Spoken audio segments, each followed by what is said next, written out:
Se você pegar a sua Bíblia lá em Apocalipse, no capítulo 6, no capítulo 7, João, se você citar esses dois textos aqui a princípio como exemplo.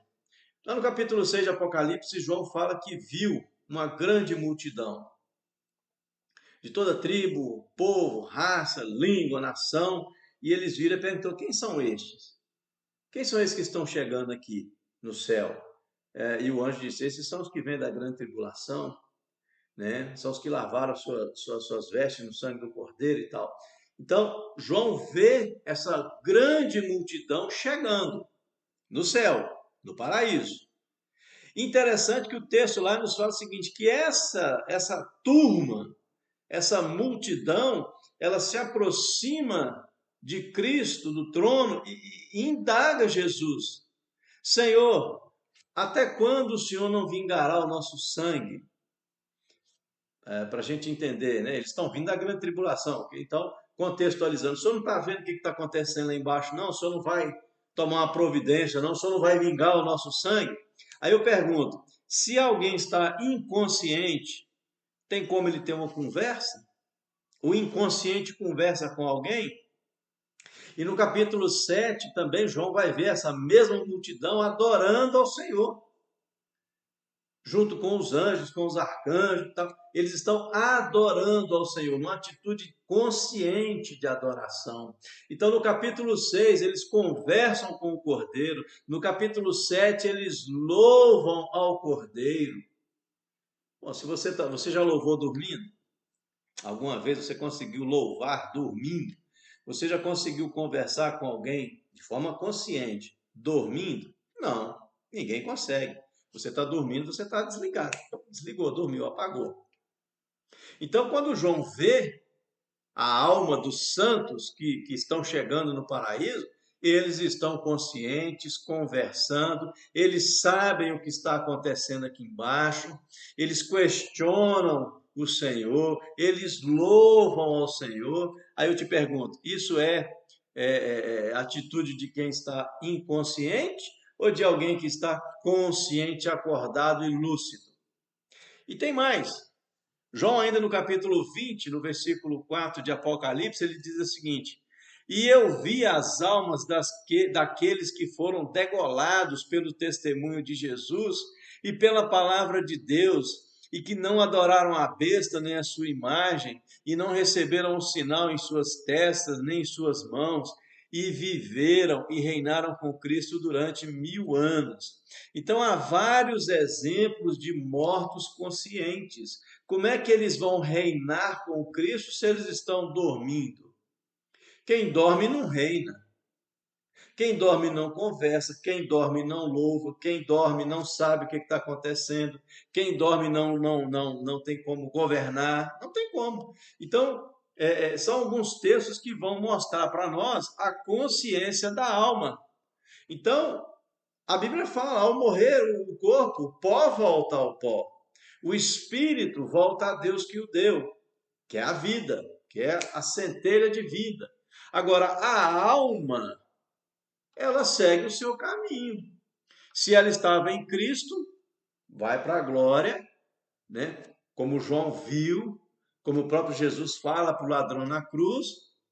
E agora, aqueles que não morreram em Cristo, o destino deles já está traçado e é outro, a gente sabe qual que é. Mas eu gostaria também de dar um outro exemplo aqui, que saiu da própria boca de Jesus, que é quando ele fala ali na passagem de Lázaro e o rico, né? É, alguns estudiosos vão entender que, na verdade, essa passagem Jesus não está falando de uma parábola. Se você pegar na sua Bíblia, você vai ver aquele subtítulo em negrito, né? Parábola de Lázaro e rico. Aquele ali não está no original. Aquele ali foi colocado pela Sociedade Bíblica Brasileira. Mas, na verdade,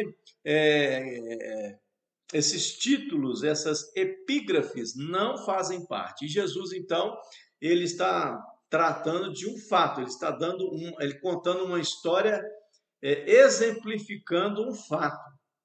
E ali a passagem, Jesus é claro: Lázaro morre e morre o rico. Lázaro, que era temente a Deus, que servia, vai para o seio de Abraão. E lá no seio de Abraão, ele está conversando. Abraão está conversando. Abraão figurando o próprio pai. Então, eles estão conversando. E o rico, que não temia o Senhor, viveu a sua vida de maneira indigna, né? Sem se arrepender dos seus pecados. Jesus fala que ele foi lançado no tormento. Ele é lançado em tormento.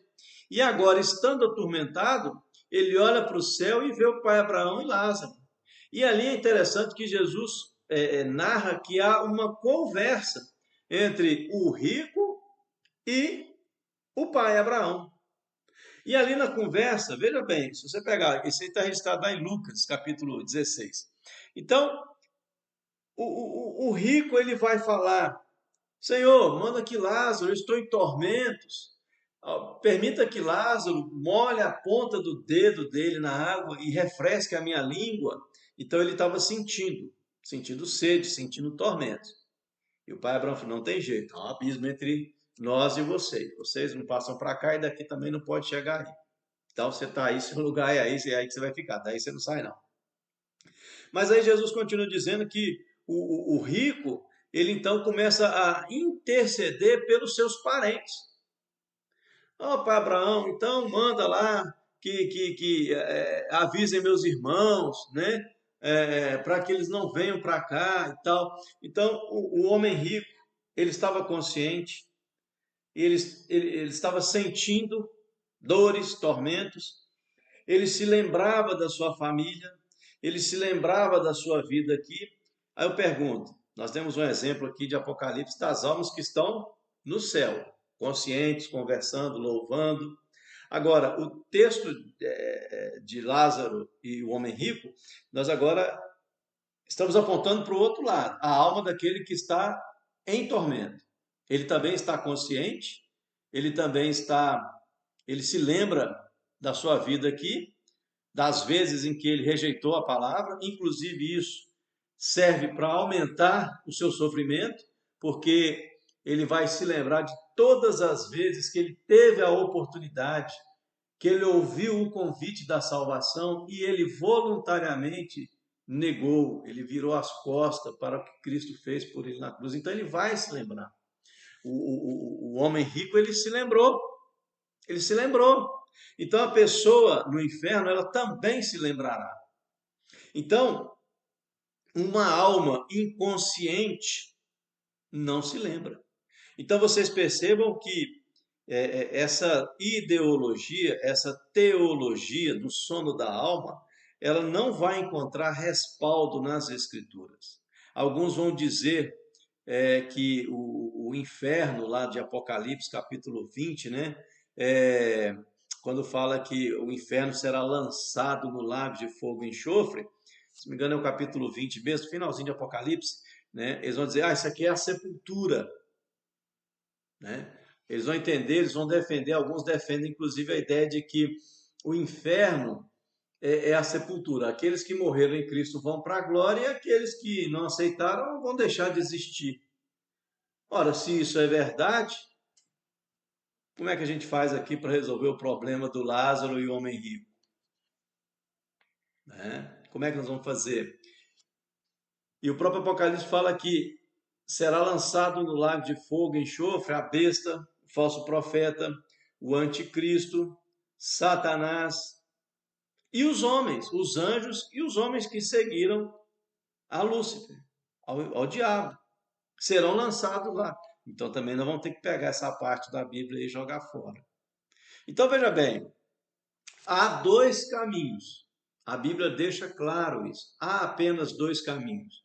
E lá em Hebreus, no capítulo 9, no versículo 27, a Bíblia é clara, o escritor é claro, quando ele diz o seguinte: e aos homens está ordenado morrerem uma só vez, vindo depois disto o juízo. Então, não há uma segunda chance. Pelo menos é o que a Escritura nos ensina. Pelo menos é o que Jesus nos ensina. É o que Apocalipse nos mostra. É o que Paulo fala. É o que Pedro ensina. Há apenas dois caminhos: céu e inferno. Você pode não aceitar, você pode não concordar, é um direito seu, é um direito. Às vezes você conhece alguém, eu não acredito no inferno. Não tem problema, sem problema. Não quer dizer que o inferno não exista porque você não acredita. Eu não acredito no céu. Beleza, tranquilo, toca a sua vida aí. Mas eu quero te dizer que o céu existe, assim como o inferno existe, porque a Escritura diz assim. Se você não crê, é um direito seu, respeito, sem problema nenhum. Continuamos amigos do mesmo jeito. E a minha oração é que o Espírito Santo de Deus esclareça a sua mente e faça você entender e perceber essa realidade, que o homem sem Cristo está perdido. É o que diz Paulo lá em Efésios capítulo 2 e vários outros textos, né? Ele está morto em seus delitos e pecados. Então é preciso que a pessoa renasça de novo. Isso só pode ser feito em Cristo Jesus. Foi isso que Jesus disse lá, né? Quando ele falou, olha, é necessário que você nasça de novo. Então veja bem, há dois caminhos.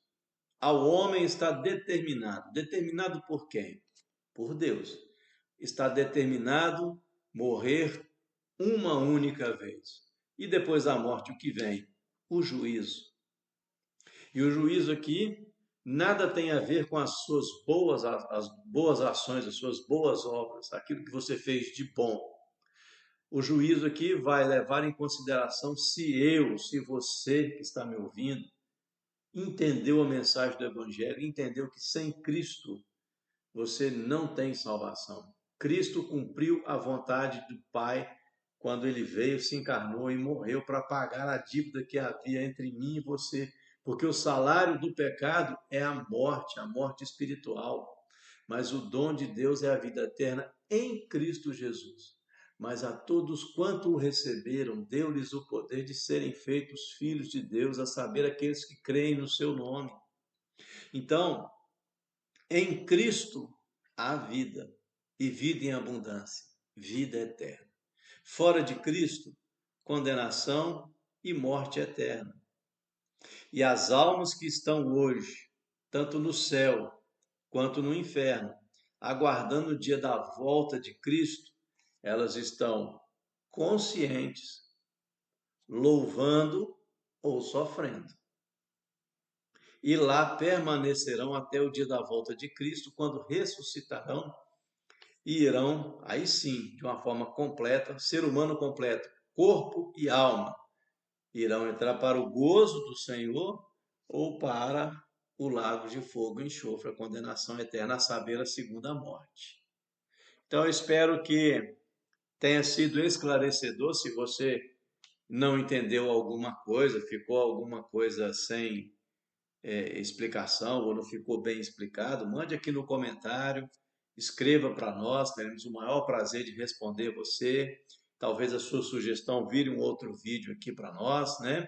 E que você continue divulgando nossos vídeos, né? Como eu disse no início, né? Manda lá no seu grupo da igreja, manda lá o link do vídeo para os irmãos. Ajude, porque quanto mais pessoas assistirem, se inscreverem, mais longe a nossa mensagem, os nossos vídeos vão chegar para outras pessoas que precisam ouvir essas verdades. Como eu digo sempre, né, perguntas honestas, dúvidas honestas, merecem respostas sinceras e bíblicas. Fica aqui o meu abraço, Deus te abençoe, medite nessa palavra e até um próximo vídeo. Forte abraço.